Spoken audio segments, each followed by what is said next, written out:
예, 여러분 안녕하세요. 제 민법 연습 제2회 쟁점 정리 시작하도록 하겠습니다. 먼저 이번 주 수업할 내용은 법률행위 대리에 관련된 내용들입니다. 법률행위 대리에 관한 내용들만 별도로 시험 문제가 출제되는 경우는 많지 않은데요. 큰 문제가 출제되면서 부분적으로 법률행위 대리에 관한 문제가 출제되는 경우들이 많이 있습니다. 자, 그럼 법률행위 대리에 관련된 쟁점들 살펴보도록 하겠습니다. 먼저 첫 번째, 갑이 을의 명의로 병과 매매 계약을 체결한 경우에 대해 살펴보겠습니다. 이제 이런 경우인 거죠. 갑이 이렇게 있고요. 을과 병이 을의 명의로 갑이 계약을 체결한 겁니다. 계약은 갑이 체결했는데 계약을 체결하는 당사자는 갑인데 갑이 을의 명의로 계약을 체결한 경우를 얘기하는 겁니다. 자, 여기서 먼저 갑에게 대리의사가 있는 경우, 즉 갑이 을을 대리해서 병과 을을 대리해서 병과 매매 계약을 체결하는 경우, 즉 대리행위를 하는 경우를 얘기하는 것이겠죠. 자, 그런데 상대방 병이 을을 계약 당사자로 생각한 경우에는, 즉 병이 을을 계약 당사자로 생각한 경우에는 병과 을 사이에 매매 계약이 성립하게 됩니다. 즉 비록 현명이 안 돼 있지만은 갑이 을의 명의로 계약을 체결했기 때문에 현명이 없지만은 그렇지만은 갑의 대리의사와 병의 법률행위에 대한 의사가 일치를 했잖아요. 갑이 계약 당사자로 한다는 점에서는 당사자의 의사가 일치를 했지 않습니까? 그렇기 때문에 을과 병 사이에 매매 계약이 성립이 됩니다. 갑에게 대리권이 없었다면은 병도 을과 매매 계약을 을을 본인이라고 생각하고 갑도 을을 위해서 의사표시를 했지만 현명을 하진 않았지만은 을을 위한다는 대리의사, 내심의 대리의사가 있었던 경우라도 갑에게 대리권이 없다면은 그 경우에는 무권 대리가 성립할 수가 있게 됩니다. 결국 을을 구속하진 않겠죠. 다만 을은 추인을 하거나 이렇게 될 수 있습니다. 무권 대리에 관한 법리에 따라서 추인을 하거나 그럴 수는 있습니다. 자, 그 다음에 병이 갑을 계약 당사자로 생각한 경우, 즉 현명을 하지 않았기 때문에 갑은 을을 위해서 대리행위를 한다라고 생각했지만은 병은 을이 아니라 갑을 당사자로 생각했다라고 한다면 이런 경우에는 갑과 병 사이에 매매 계약이 성립됩니다. 우리 민법 115조에서 그렇게 규정을 하고 있죠. 현명을 하지 않은 경우에는 대리인과 상대방 사이에 계약이 성립되는 것처럼 취급이 됩니다. 자, 그 다음 두 번째입니다. 갑에게 대리권도 없고 대리의사도 없는 경우가 있을 수 있습니다. 즉 갑은 본인을 위한다는 생각이 아니라 갑이 을의 이름을 빌려서 이걸 모용했다라고 얘기를 합니다. 갑의 을의 이름을 빌려서 매매 계약을 체결한 경우도 있을 수 있습니다. 즉 갑에게 대리권도 없고 대리의사도 없는 경우가 있을 수 있겠죠. 자, 이 경우도 두 가지 경우로 나눠볼 수 있는데요. 병이 갑을 계약 당사자로 생각한 경우, 즉 갑의 이름 계약서상에는 행위는 이제 갑의 이름으로 행위를 했지만은 계약서상에는 을의 이름이 적혀져 있었다. 그런데 이 계약서상의 을의 이름, 그러니까 병이 갑의 이름이 을이라고 생각했다라고 하는 경우, 명의자의 이름을 을이라고 생각했을 경우에, 즉 계약 당사자는 이름과 상관없이 갑이라는 주체로 생각했을 경우에는 갑과 병 사이에 매매 계약이 성립하게 됩니다. 이거는 이제 115조와 같은 유사한 이해관계 상황이지만은 이거는 대리의사가 없었기 때문에 대리에 관한 법리가 적용되는 것은 아니죠. 115조는 대리의 경우에 적용이 되는 겁니다. 대리 행위를 하는 데 있어서 현명을 안 했기 때문에 갑과 병 사이에 매매 계약의 효력이 발생하는 것이고요. 이 경우는 대리에 관한 법리가 적용되는 것은 아니지만은 병이 갑을 상대자로 생각했을 경우에는 규범적 해석에 의해서 갑과 병 사이에 매매 계약이 성립되는 것으로 보아야 합니다. 자, 그런데 병이 을을 계약 당사자로 생각한 경우도 있을 수 있습니다. 즉 행위하는 당사자가 중요한 게 아니라 서류 같은 걸 통해서 이 계약서상에 드러나 있는 명의자가 중요하게 취급되는 경우도 있습니다. 이제 은행 같은 경우에 은행 거래를 하거나 보험 계약 같은 경우에 관련된 서류들을 제출을 하죠. 근데 이 서류에 나타나 있는 명의인이 갑의 명의, 그러니까 을이 그 계약 당사자로 생각하고 이 갑이란 사람을 을로 생각을 한 겁니다. 자, 그래서 병이 을을 계약 당사자, 행위하는 사람 자체를 행위하는 사람 자체를 중요시 여기지 않고 서류에 나타나는 을을 계약 당사자로 생각한 경우에는 이런 경우에는 을은 계약을 체결할 생각이 전혀 없었으니까 당연히 을과 병 사이에는 계약이 성립되지 않습니다. 그리고 이 경우에는 표현 대리가 성립되지 않습니다. 왜냐하면 이거는 대리행위가 아니기 때문에 그렇죠. 그 갑이 대리인으로서 행위한 것이 아니라 현명도 없었고 대리의사도 없었으니까 대리에 관한 법리가 적용되지 않습니다. 대리에 관한 법리가 적용되지 않기 때문에 당연히 표현 대리에 관한 법리가 적용될 이유도 전혀 없겠죠.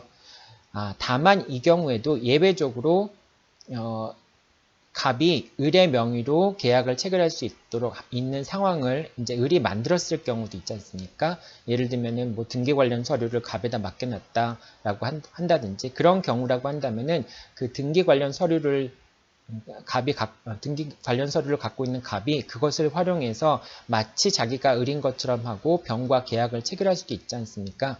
그래서 그 갑이 을의 이름을 빌려서 모용을 해서 법률행위를 한 것에 대해서 을이 일정 부분 책임이 있다. 을이 거기에 대해서 원인을 제공했다라고 한다면은 권한을 넘는 표현대리 같은 표현대리 규정이 유추 적용될 수 있다라고 하는 겁니다. 여러분, 요 설명들 이 첫 번째 설명들은 책에도 잘 안 나오고 그렇습니다. 그 문제에도 사실 자주 나오는 문제는 아니에요. 근데 판례들이 있으니까 여러분들이 요 그 두 번째, 특히 두 번째 문제 갑이 그러니까 타인의 명의로 행위하는 자에게 행위하는 자가 있었을 경우에 법률행위가 어떻게 귀속이 되는지 부분을 잘 요 두 가지 경우만 좀 나눠서 알고 있으면 됩니다. 그러니까 병이 을을 계약 당사자로 생각한 경우도 있을 테고요. 서류가 중요하니까. 그 다음에 병이 갑을 계약 당사자로 생각한 경우도 있을 수 있겠죠. 서류는 중요하지 않고 행위하는 당사자가 중요하다고 생각하는 경우 있겠죠. 예를 들면 여러분이 임대인으로서 갑과 임대차 계약을 체결한다고 생각해 보세요. 그래서 갑이란 사람이 왔는데 그 갑이란 사람이 자기의 이름을 갑이라고 얘기하지 않고 자기의 이름을 을이라고 얘기합니다. 여러분 입장에서는 그 갑이란 사람이 왔을 때 그 사람을 계약 상대자로 생각하지 그 사람의 이름이 뭐 갑이 됐든 을이 됐든 뭐 그거는 중요하지 않지 않습니까? 그런 경우에는 갑을 계약 당사자라고 생각할 수 있습니다. 근데 보험회사 같은 경우에 또는 은행 같은 경우에는 서류상에 나와 있는 사람들을 계약 당사자로 생각하겠죠. 그 서류를 가져온 사람이 을이 아니더라도 보험회사 입장에서는 그 서류를 가져온 사람도 을이라고 생각할 수밖에 없겠죠. 그런 경우에는 서류에 나타나 있는 명의인이 상당히 중요한 의미를 갖게 됩니다. 따라서 그 서류상에 나타나 있는 사람이 계약 당사자가 된다고 봐야 되겠죠. 그래서 그 두 가지 경우를 나눠서 여러분들이 생각을 하고요. 이 대리와 상관없이 타인 명의로 법률행위가 체결된 경우에는 표현 대리에 관한 규정이 적용되지 않는다. 다만 본인이 그 타인 명의로 법률행위를 할 수 있는 것에 대해서 그 명의자가 원인을 제공한 경우에는 표현 대리에 관한 규정이 유추 적용될 수 있다는 정도로만 여러분들이 기억하고 있으면 됩니다. 자, 그 다음에 대리행위 일반에 대해서 살펴보도록 하겠습니다. 자, 대리행위 일반인데요. 대리인 같은 경우에는 이제 이걸 약간 아까 사례랑 좀 다르긴 하지만은 이렇게 표시를 할게요. 갑이 본인이고 을이고요.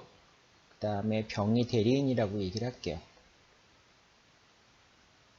자, 대리인 같은 경우에는 의사표시를 하는 사람은 병만이 의사표시의 주체입니다. 즉, 대리행위에서의 내심의 효과의사는 누가 갖고 있냐? 내심의 효과의사. 이 내심의 효과의사를 갖고 있는 사람은 병입니다. 병만이 의사표시를 하기 때문에 병이 내심의 효과의사를 갖고 있고요. 그 다음에 병이 의사표시를 하게 됩니다.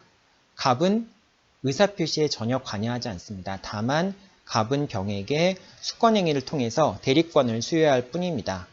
그러니까 의사표시를 하는 주체는 병밖에 없다라고 하는 걸 여러분들이 꼭 잊지 말아야 됩니다. 자, 그래서 대리행위 같은 경우에는 대리의사를 표시하는데 대리의사를 표시하는 걸 현명이라고 얘기를 합니다. 즉 병의 의사표시 중에는 계약을 내가 을과 을에게 의사표시를 하지만은 이 법률행위의 효과는 나한테 귀속되는 것이 아니라 갑한테 귀속된다라고 하는 것을 대리적 효과의사, 대리의사라고 얘기하는데요.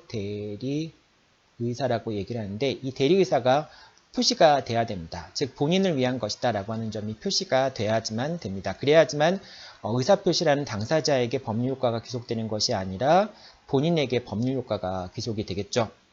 자, 그런데 대리인이 대리의사를 표시하지 않은 경우에는 대리인이 본인으로 취급됩니다. 따라서 대리인과 상대방 사이에, 즉 이 경우에는 현명을 하지 않으면 아까 설명했듯이 병과 을 사이에 계약의 효력이 발생하게 됩니다. 다만 상대방이 알았거나 알 수 있었던 경우에는 그런 경우에는 대리인이 현명을 하지 않았더라도 갑과 을 사이에 매매 계약이 성립하게 됩니다. 자, 그 다음에 대리행의 경우에는 의사표시라는 주체는 병이기 때문에 병을 기준으로 해서 의사표시와 관련된 요소를 판단을 하는데요. 이 두 가지 경우를 나눠서 볼게요. 본인을 기준으로 판단하는 사항도 있고요. 그 다음에 대리인을 기준으로 판단하는 사항도 있습니다. 본인을 기준으로 판단하는 경우는 어떤 경우냐? 불공정한 법률행위에 있어서 궁박 같은 경우에는 어려운 사정이 있다라고 하는 것은 본인을 기준으로 판단을 하게 됩니다. 그런데 그 밖의 사항들, 의사표시에 관련되어 있는 사항들은 대리인을 기준으로 판단을 하게 됩니다. 예를 들면은 대리인의 이제 기준으로 판단하게 되는데요. 이걸 한번 좀 볼게요. 대리인의 사기 강박은 본인의 사기 강박과 동일하게 취급이 된다라고 하는 겁니다. 따라서 대리인이 상대방을 사기 강박했을 때 상대방은 본인이 알았는지 여부와 상관없이 사기 강박을 이유로 계약을 취소할 수 있습니다. 제3자의 사기 강박 같은 경우에는 상대방이 알았거나 알 수 있었던 경우에만 계약을 취소할 수 있죠. 그러니까 이제 이걸 보면은 다시 한번 적어볼게요. 갑이 이렇게 있고요. 그 다음에 을이 이렇게 있고 병이 이렇게 있는데, 자, 병이 을을 기망했을 경우에 만약에 이 병이라고 하는 사람이 제3자다라고 한다면은, 병이 제3자라고 한다면은 갑이 병의 기망행위를 알았거나 알 수 있었던 경우에만 을은 취소를 할 수 있죠. 그런데 이 병이 대리인이라고 한다면은, 대리인이 이제 을을 속였다라고 한다면은 갑이 대리인이 을을 기망했는지 강박했는지 여부와 상관없이, 그걸 알았는지 여부와 상관없이 을은 갑과 체결한 계약을 취소할 수 있게 된다는 뜻입니다. 그래서 대리인의 사기 강박은 본인의 사기 강박과 동일하게 취급이 됩니다. 자, 그 다음에 그 이중매매, 제2매매계약에서 제2매수인이 적극 가담하게 되면은 제2매매계약은 반사회질서의 법률행위로 취급이 되잖아요. 그런데 그 제2매수인이 적극 가담한 것과 그 다음에 제2매수인이 대리인이 적극 가담한 것은 동일하게 취급이 됩니다. 따라서 제2매수인의 대리인이 적극 가담하게 되면은 그 제2매매계약도 역시 반사회질서의 법률행위가 돼서 무효가 됩니다. 그 다음에 아까도 얘기했지만은 대리행위에 있어서 의사표시를 하는 사람은 대리인이 의사표시를 하기 때문에 의사표시의 하자도 대리인을 기준으로 판단을 하게 됩니다.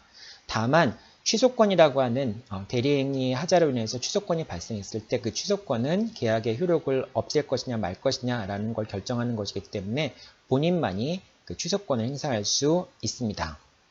그 다음에 제3자가 대리인을 사기 강박한 경우, 즉 이 경우는 이제 아까는 이제 그 대리인이 사기 강박을 한 경우이고요.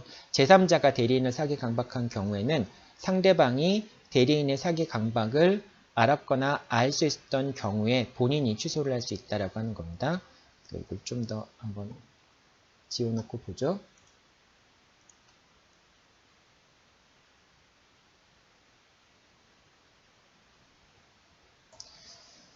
자, 그러니까 갑이 이렇게 있고요. 그 다음에 을이 상대방이고요.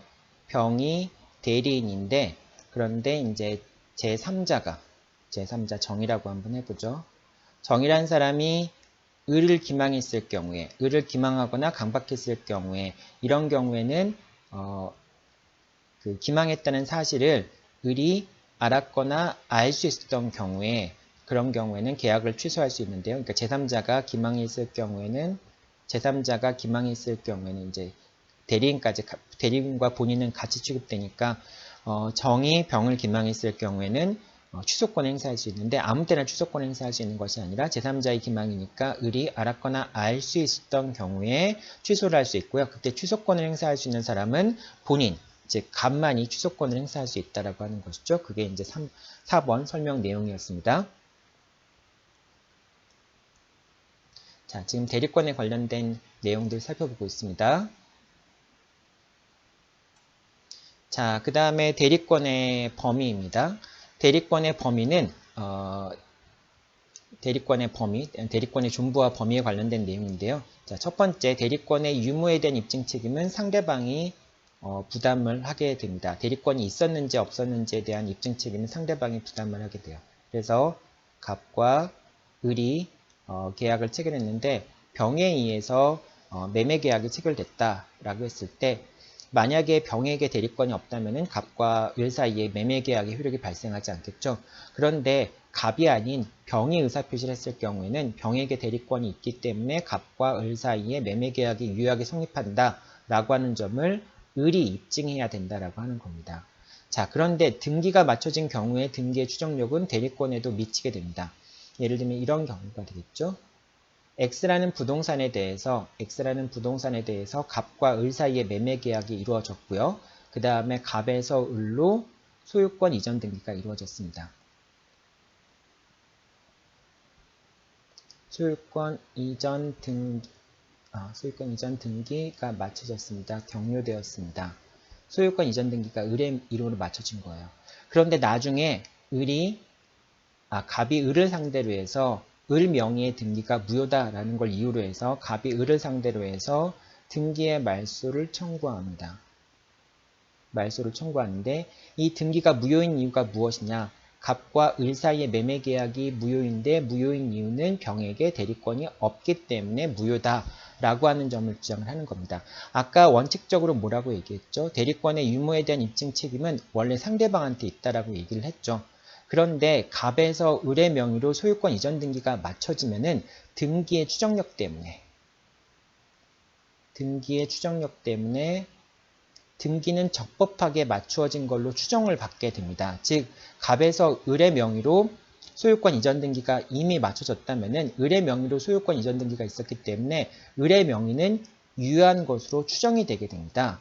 따라서 을의 등기가 무효라고 하는 점을 주장하는 사람이 그 을의 등기가 무효라고 하는 점을 입증을 해야 돼요. 결과적으로 을의 등기가 무효라는 점을 입증하기 위해서는 이 매매 계약이 무효다라고 하는 점을 갑이 입증해야 되잖아요. 그렇기 때문에 결과적으로 갑은 병에게 대리권이 없다라고 하는 사실을 갑이 입증해야 되는 겁니다. 즉 매매 계약이 아니라고 한다면은 이제 부동산 매매 계약이 아니라고 한다면은 병에게 대리권이 있냐 없냐라고 하는 부분은 을이 입증해야 되는 건데 부동산의 경우에는 을의 명의로 소유권 이전 등기가 맞춰지게 되면은 등기의 추정력 때문에 결과적으로 그 등기의 효력을 부정하는 사람이 등기가 무효다라고 하는 점을 입증해야 되고 그렇기 때문에 결과적으로는 갑이 병에게 대리권이 없다라고 하는 점을 입증해야 된다라고 하는 겁니다. 이거는 이제 등기의 추정력 때문에 대리권이 유무에 대한 입증 책임이 달라지는 것이죠. 여러분들 이것도 종종 시험 문제에 나옵니다. 즉 소유권 이전 등기가 이루어진 경우에 등기는 유효하게 추정되기 때문에 등기의 추정력으로 인해서 대리권도 존재하는 것으로 추정이 되고요. 따라서 대리권이 없기 때문에 매매계약이 무효다라고 하는 점을 본인이 입증해야 된다라고 하는 겁니다. 특히 이제 여러분들 관련돼서 기억해 둬야 될 것은 등기의 추정력 같은 경우에는 전 소유자한테도 미친다는 거죠. 즉 갑에서 을의 명의로 소유권 이전 등기가 이루어졌을 경우에는 을의 그 등기의 적법성 추정은 을은 갑에게도 등기가 적법한 것이다라고 하는 추정력을 주장할 수 있다라고 합니다. 동산 같은 경우에는 그렇지 않죠. 동산의 점유의 추정력 같은 경우에는 전 소유자에 대해서는 미치지 않습니다. 이건 이제 나중에 물권법 시간에 살펴볼 텐데요. 물권법에서의 점유의 추정력 같은 경우에는 전 소유자에게 미치지 않습니다. 따라서 을이 동산 같은 경우라고 한다면은 을이 자기가 소유자라고 주장하기 위해서는 매매계약이 체결되었음을 적법하게 입증을 해야 돼요. 그런 점에서 점유의 추정력과 등기의 추정력은 차이가 있다라는 것을 좀 기억해 두기 바랍니다. 자, 다음으로 대리권의 범위가 정해져 있지 않은 경우에 대리인은 보존행위를 할 수 있거나 또는 물건의 성질이나 물건이나 권리의 성질이 변하지 않는 범위 내에서 이용 개량행위를 할 수 있습니다. 자, 그리고 계약 체결에 대한 대리권인데요. 대리인이 계약 체결에 있어서 대리권을 수여받은 경우에는 그런 경우에는 변제 수령 권한도 포함이 됩니다. 즉 대리인이 변제 수령도 역시 유효한 것이라고 이야기할 수 있습니다. 본인이 실제로 급부를 수령하지 못했다고 하더라도 대리인의 변제 수령은 유효한 것으로 취급됩니다. 즉 기본 계약 체결에 대한 대리권은 변제 수령 권한에 대한 대리권도 포함된다라고 보면 되죠. 자, 그리고 계약 체결에 대한 대리권을 수여했다고 해서 특별한 사정이 없는 이상은 계약을 해제하거나 처분할 수 있는 대리권까지 수여한 것으로는 볼 수 없습니다. 그리고 매매계약의 체결과 이행에 관하여 포괄적인 대리권을 수여받은 경우에만 체결과 이행에 관해서 포괄적인 대리권을 수여받은 경우에 매매대금 지급기일의 연기 권한도 있습니다. 자기계약이나 쌍방 대리 같은 경우에는 무권 대리가 됩니다. 대리권이 이 부분 내에서 없습니다. 본인이 허락이 있는 경우와 채무의 이행의 경우에는 유효한데요. 그러니까 본인이 허락이 있는 경우에는 자기계약 쌍방 대리도 가능하고요. 그 다음에 채무의 이행 같은 경우에는 역시 자기계약 쌍방 대리가 허용이 되지만은 원칙적으로 자기계약 쌍방 대리의 경우에는 대리권이 없는 것으로서 무권 대리가 된다라고 생각하면 됩니다. 자, 그 다음에 대리권이 소멸하는 사유는 본인이 사망하거나 대리인이 사망하거나 성년 후견 개시, 파산이 됐을 경우에 대리권이 소멸하고요. 이미 대리의 경우에는 원인된 법률관계의 종료, 수권행위 철회 같은 경우에 대리권이 소멸하게 됩니다. 자, 그 다음에 대리권 남용 살펴보도록 할게요. 자, 대리권 남용입니다. 대리권 남용이라고 하는 대리권 남용은 이제 시험 문제 종종 나오잖아요. 근데 여러분들이 대리권 남용과 표현 대리 부분을 두 개를 나눠서 한번 좀 살펴볼게요. 대리권 남용은 누가 주장을 할까요? 갑과 을이 매매 계약을 체결했는데 병이란 사람이 대리인으로서 매매 계약을 체결했다. 자, 이랬을 때 누가 대리권 남용을 주장할까요? 대리권 남용을 주장하는 것은 갑이 주장을 합니다. 갑이 대리권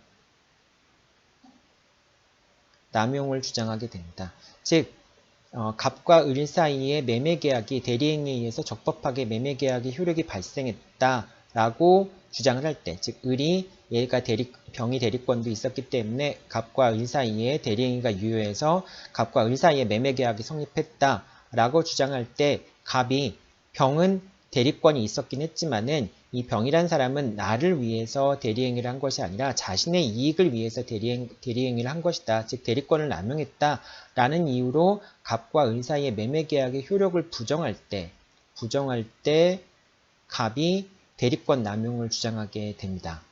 반면에 표현대리 같은 경우에는 누가 주장을 할까요? 표현대리는 을이 표현대리의 주장을 합니다.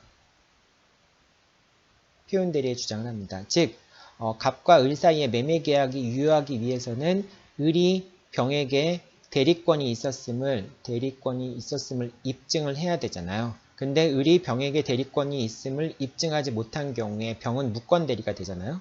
무권대리가 되면 갑과 을 사이에 매매계약의 효력이 발생하지 않겠죠. 하지만 병에게 대리권이 없다 할지라도 을은 표현대리의 성립을 주장하면서 병에게 대리권이 없더라도 갑과 을 사이에 매매계약의 효력이 발생한다라고 주장을 할 수 있겠죠. 자, 그래서 대리권 남용은 갑이 주장하는 것이고요. 표현 대리는 을이 주장을 하는 겁니다. 자, 이 두 가지 표현 중에서 대리권 남용이 있다라고 하는 걸 주장하는 거는 뭘 의미하냐면은 병에게 대리권이 있다라고 하는 걸 주장하는 거예요. 병에게 대리권이 있음을 인정하는 겁니다. 왜냐하면 병에게 대리권이 없다면 대리권 남용 자체를 주장할 필요가 없겠죠. 병에게 대리권이 없다면 갑은 병이 대리권이 없으니까 갑과 을 사이에 매매계약의 효력이 발생하지 않는다라는 점만 주장을 하면 됩니다.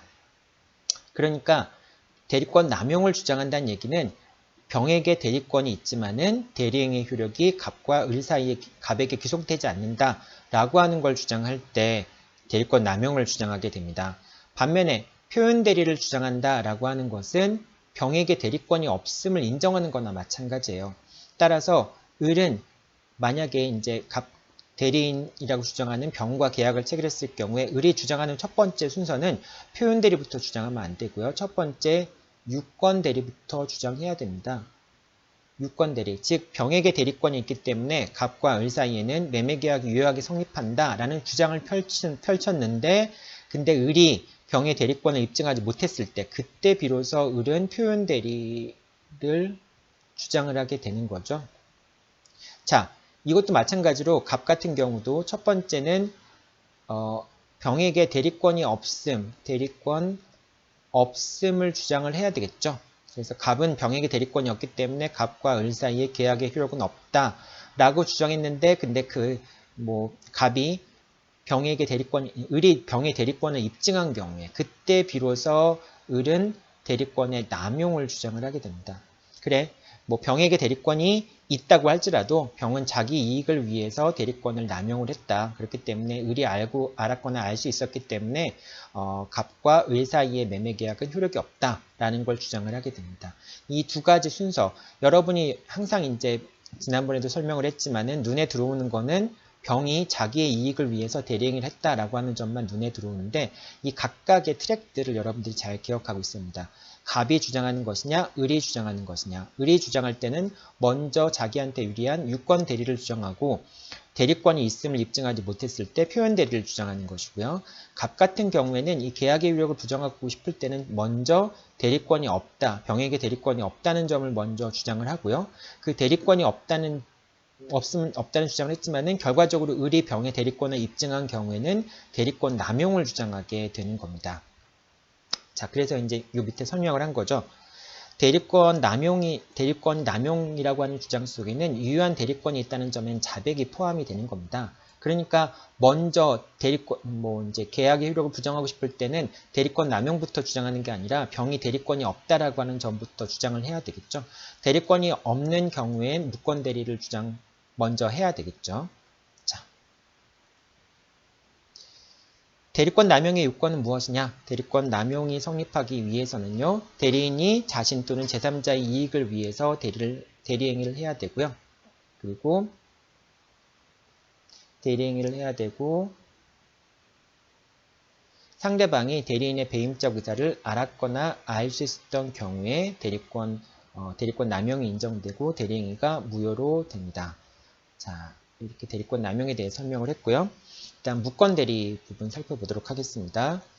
자, 무권 대리가 성립하게 되는 경우에 무권 대리인이 본인을 상속한 경우에는 무권 대리의 무효를 주장하는 것은 신의 측에 반합니다. 즉 무권 대리인이 본인을 상속했다고 자기 스스로 무권 대리 행위를 해놓고서 그 무권 대리 효력을 부정하는 것은 신의 측에 반하겠죠.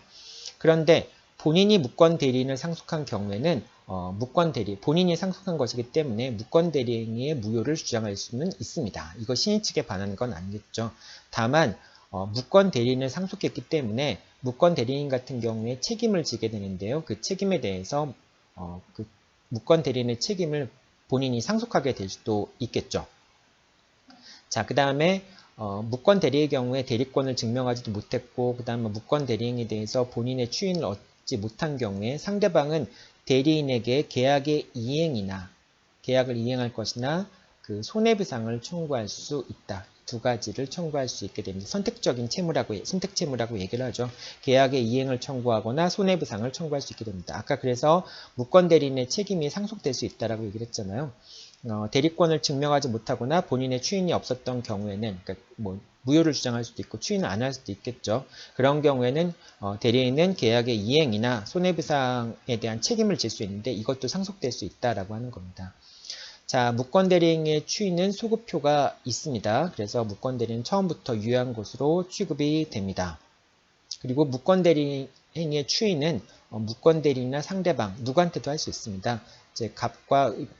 갑이 을과 매매 계약을 체결했는데 병이 무권 대리인이었다라고 했을 경우에 대리행위의 추인은 병에 대해서도 추인할 수도 있고요. 을에 대해서도 추인할 수 있다라고 하는 겁니다. 자, 요렇게 해서 무권 대리 부분 설명을 하고요. 그 다음 표현 대리 부분 설명하도록 하겠습니다. 자, 표현 대리 부분에 대한 일반적인 경우인데요. 표현 대리는 당연히 대리권이 없는 경우에 표현 대리를 주장할 수 있습니다. 그 다음에 사자의 경우는 의사표시의 당사자가 아니죠. 사자의 경우에는 의사표시는 본인이 하는 것이죠. 근데 사자의 경우에도 표현 대리에 관한 규정이 유추 적용이 됩니다.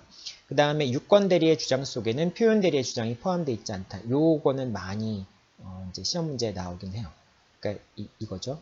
갑과 을이 매매 계약을 체결했고 병이 대리인으로서 계약을 했는데, 그런데 이제 그 갑이 주장할 때 갑이 을과 매매 계약의 효력을 부정할 때 갑은 뭐라고 주장하겠습니까? 병은 대리권이 없다. 병에게 대리권이 없다라고 주장을 하겠죠. 대리권이 없다라고 주장할 텐데, 을은 첫 번째로 주장하는 거는 아니다. 병에게는 대리권이 있다. 즉 유권 대리다.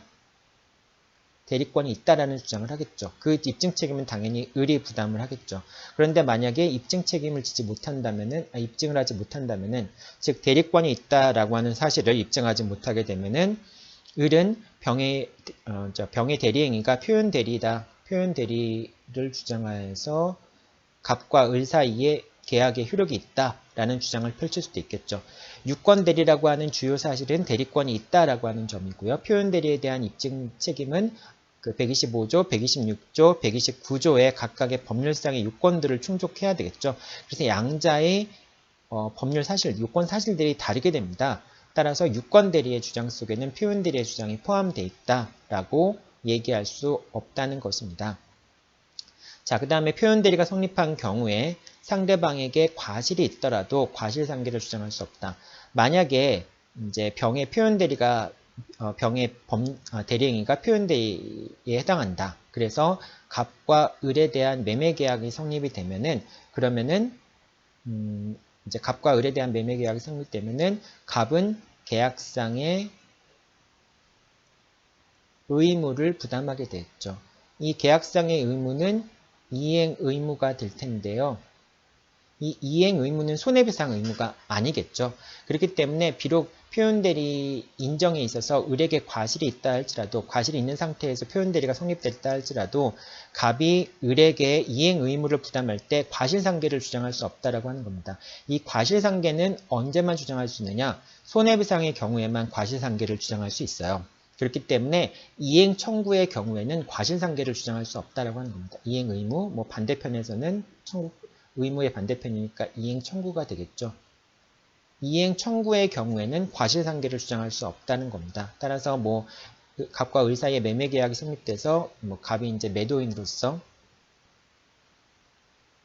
1억의 매매 대금을 지급할 의무가 있다라고 했을 때 갑이 야, 네가 표현 대리 성립함에 있어서 네가 대리권이 없다는 사실에 대해서 부주의한 측면이 있지 않냐? 그러니까 매매 대금을 1억에서 좀 줄여야 되겠다라는 주장을 할 수가 없다는 겁니다.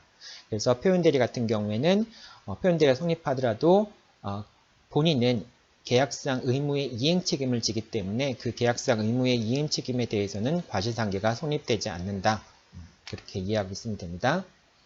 자, 그러면 표현 대리의 첫 번째 요건 한번 보죠. 대리권 수요의 표시입니다. 제3자에 대해서 타인에게 대리권을 수여함을 표시한 자는 그 대리권의 범위 내에서 행한 그 타인과 제3자 간의 법률행위에 대해서 책임이 있습니다. 책임이 있습니다. 그러나 제3자가 대리권 없음을 알았거나 알 수 있을 때는 그러하지 아니한 거죠.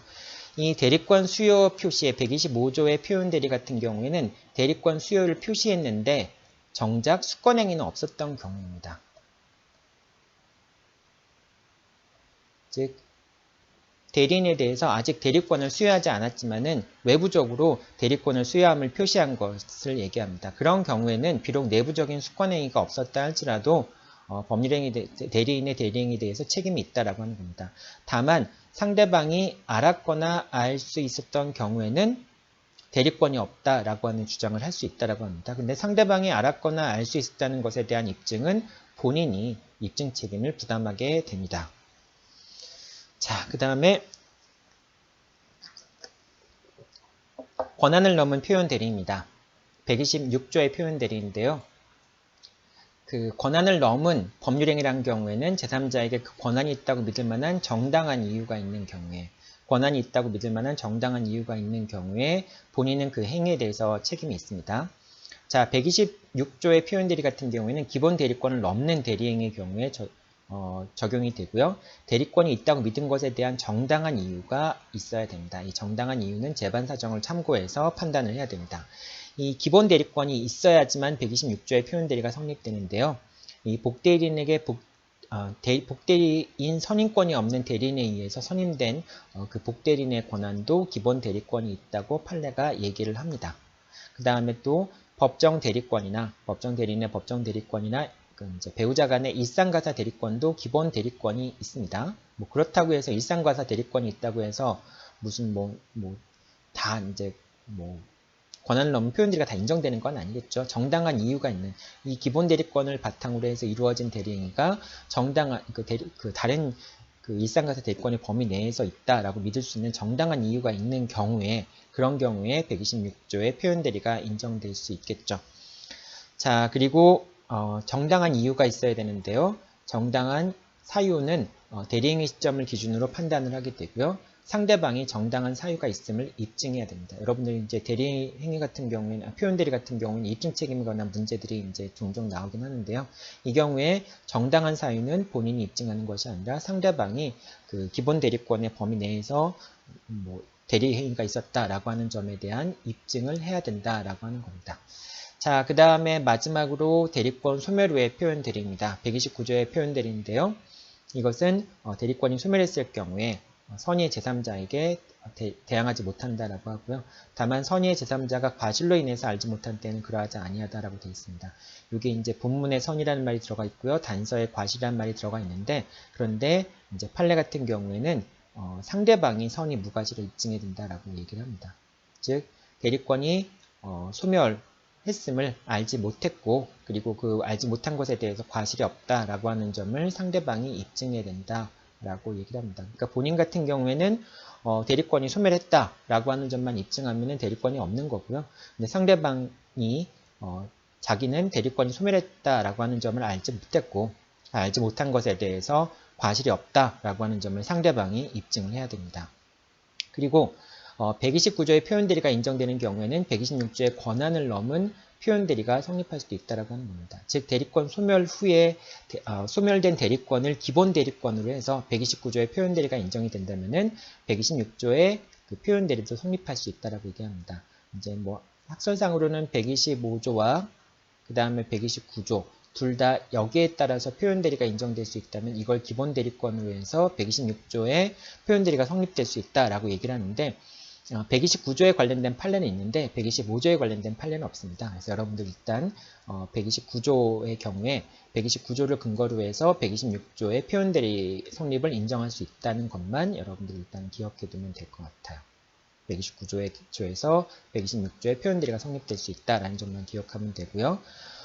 그리고 대리권이 소멸한 후에 복대리인을 선임한 경우 상대방이 대리권의 소멸 사실을 알지 못하고 복대리인에게 적법한 대리권을 믿었다면 129조의 표현 대리가 성립할 수도 있다라고 하는 점도 같이 기억해 두기 바랍니다.